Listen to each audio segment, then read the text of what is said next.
Di ambang kiamat, pasukan elit Rusia kepung Ukraina menegangkan. Солдаты и офицеры действуют мужественно, как настоящие герои. Наши военнослужащие сражаются стойко, с полным пониманием правоты своего дела. Уважаемые товарищи, хочу сказать, что специальная военная операция идет в строгом соответствии с графиком, по плану. Все поставленные задачи успішно рішають. Маріуполь увійде в історію відповідальності за воєнні злочини. Зробити таке з мирним містом, що зробили окупанти, це терор, який будуть згадувати і через століття. І чим більше українців говорять про це світові, тим більше ми знаходимо підтримку. Призываю вас немедленно сложить оружие и идти домой. Все военнослужащие украинской армии, которые выполнят это, смогут беспрепятственно покинуть зону боевых действий и вернуться к своим семьям.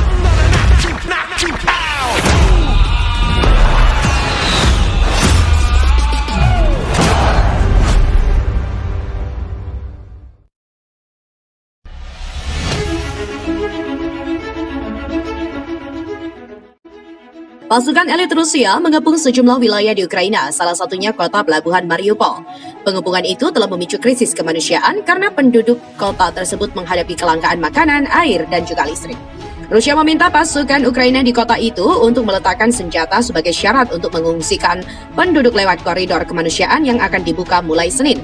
Namun, Ukraina menolak desakan Rusia untuk menyerahkan kota pelabuhan Mariupol yang terkepung itu. Tak ada pertanyaan tentang penyerahan peletakan senjata, tegas Wakil Perdana Menteri Ukraina Irina Vereshchuk seperti dikutip portal berita Ukrainska Pravda dilansir dari Reuters. Vereshchuk juga menyatakan sudah lebih dari 7.000 orang dievakuasi dari kota-kota Ukraina melalui koridor kemanusiaan pada Minggu.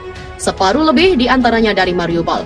Pemerintah berencana mengirim hampir 50 bus ke kota itu untuk evakuasi lanjutan. Seperti diketahui, Mariupol telah mengalami pengeboman besar-besaran sejak invasi Rusia ke Ukraina pada 24 Februari. Banyak warga di kota berpenduduk 400.000 jiwa itu terjebak ketika kawasan tempat tinggal mereka dipenuhi pertempuran.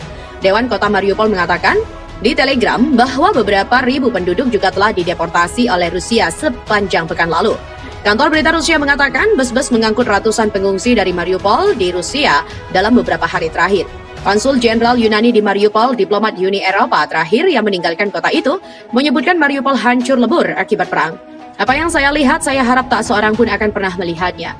Di mana sebelumnya, Rusia dan Ukraina telah mencapai kesepakatan selama konflik berlangsung untuk menyediakan koridor kemanusiaan guna mengevakuasi warga sipil. Namun kedua pihak juga saling menuduh telah melanggar kesepakatan. Krisis di Mariupol dan kota-kota lain di Ukraina memungkinkan juga akan menjadi fokus pembicaraan para pemimpin Uni Eropa pekan ini ketika mereka mempertimbangkan sanksi yang lebih keras kepada Rusia, termasuk embargo minyak. Namun beberapa militer dan pejuang Ukraina masih melakukan pertahanan dan juga perlawanan yang sulit. Kenyataan yang membuat Rusia tegas dan tak sia-sia, mereka kemudian memberikan batas waktu sampai hari ini bagi pasukan Ukraina untuk menyerahkan diri. Sebab jika tak mau juga menyerahkan diri, maka akan terjadi tragedi kemanusiaan di wilayah itu. Usaha yang dilakukan Rusia tersebut memberikan gambaran kalau Rusia presisi dalam serangan yang mereka lakukan. Rusia juga menetapkan batas waktu 5 pagi untuk penyerahan pasukan Ukraina di Mariupol, Moskow, dan mengatakan bencana kemanusiaan yang mengerikan sedang berlangsung di kota menawarkan jalan yang aman bagi para pejuang yang meletakkan senjata. Rusia juga telah memberikan pasukan Ukraina tenggat waktu pada pukul 5 pagi waktu Moskow untuk meletakkan senjata mereka di kota pelabuhan timur Mariupol, di mana dikatakan bencana kemanusiaan yang mengerikan sedang berlangsung. Letakkan senjata Anda, Kolonel Jenderal Mikhail Mizintsev, Direktur Pusat Manajemen Pertahanan Nasional Rusia juga mengatakan pada hari Minggu dalam sebuah pengarahan. Bencana kemanusiaan yang mengerikan juga telah berkembang katanya. Semua orang yang meletakkan senjata dijamin bisa keluar dari Mariupol dengan aman. Mariupol juga telah mengalami beberapa pemboman terberat sejak Rusia menginvasi Ukraina pada 24 Februari. Banyak dari 400.000 penduduknya tetap terperangkap di kota dengan sedikit jika ada makanan, air, ataupun listrik. Mizintsev mengatakan, koridor kemanusiaan untuk warga sipil akan dibuka ke arah timur dan barat dari Mariupol pada pukul 10 pagi waktu Moskow pada hari Senin. Ukraina juga memiliki waktu hingga pukul 5 pagi waktu Moskow untuk menanggapi tawaran koridor kemanusiaan dan meletakkan senjatanya. Rusia dan Ukraina juga saling menyalahkan atas kegagalan membuka koridor semacam itu. Dalam beberapa pekan terakhir, Mizintsev tanpa memberikan bukti mengatakan bahwa bandit Ukraina, neo-Nazi dan juga nasionalis telah terlibat dalam teror massal dan melakukan pembunuhan besar-besaran di kota.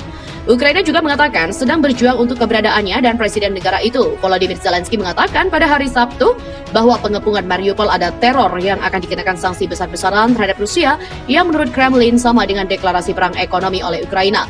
Amerika Serikat dan sekutunya, Dewan Kota Mariupol juga mengatakan di saluran telegramnya pada Sabtu malam bahwa beberapa ribu penduduk juga telah dideportasi ke Rusia selama seminggu terakhir.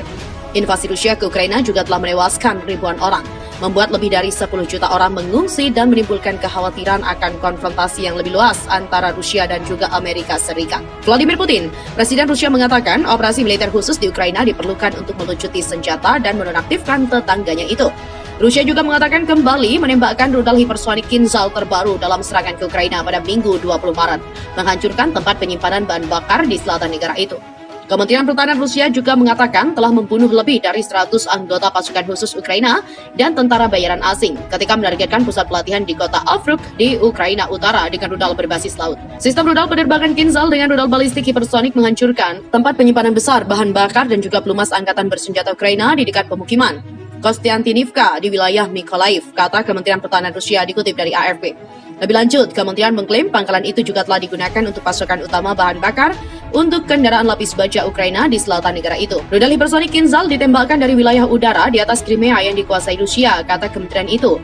Seraya menambahkan bahwa rudal jelajah kaliber yang diluncurkan dari Laut Kaspia juga menargetkan depot itu. Pada Sabtu, Rusia mengatakan telah menggunakan rudal hipersonik Kinzhal untuk menghancurkan situs penyimpanan rudal dan amunisi bawah tanah di Ukraina Barat dekat perbatasan dengan anggota NATO Rumania.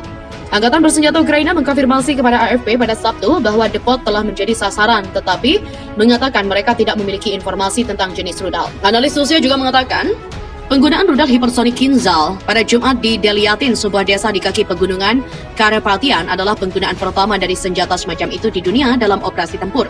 Kementerian Pertahanan Rusia mengaku juga menggunakan senjata presisi jarak jauh terhadap fasilitas lain di Ukraina pada Sabtu malam dan Minggu pagi.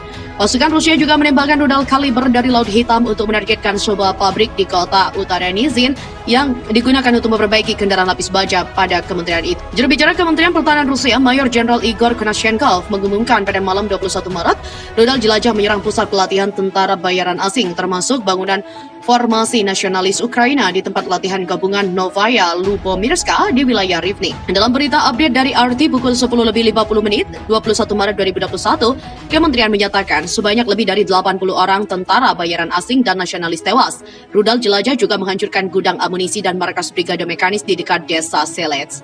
Regu Night Hunter yang terdiri dari helikopter KA-52 dan juga Mi-28N menghancurkan 8 tank, 4 kendaraan tempur infanteri, dan tingkat pengangkut personel lapis baja selama serangan malam. Operasi taktis malam tersebut juga telah menghantam 44 fasilitas militer Ukraina. 44 fasilitas itu diantaranya adalah 4 pos komando, 2 instalasi sistem peluncuran roket ganda di daerah pemukiman Nalivaykovka dan juga Zoloseva, 6 sistem rudal anti pesawat Buk M1, 3 senjata artileri MSTA-B di wilayah Vizhgorod, 4 gudang senjata amunisi roket dan artileri, serta 23 tempat akumulasi peralatan militer. Konashenkov juga menambahkan sistem pertahanan udara Rusia juga menembak jatuh 2 pesawat udara tak berawak di atas pemukiman Sernobaevka dan juga Sirkuni.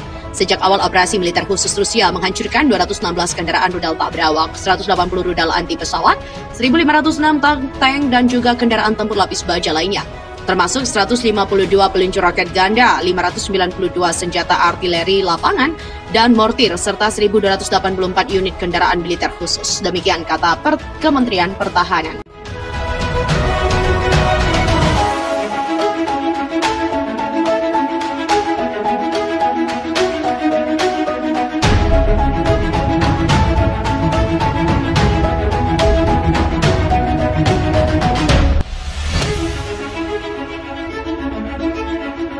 Thank you.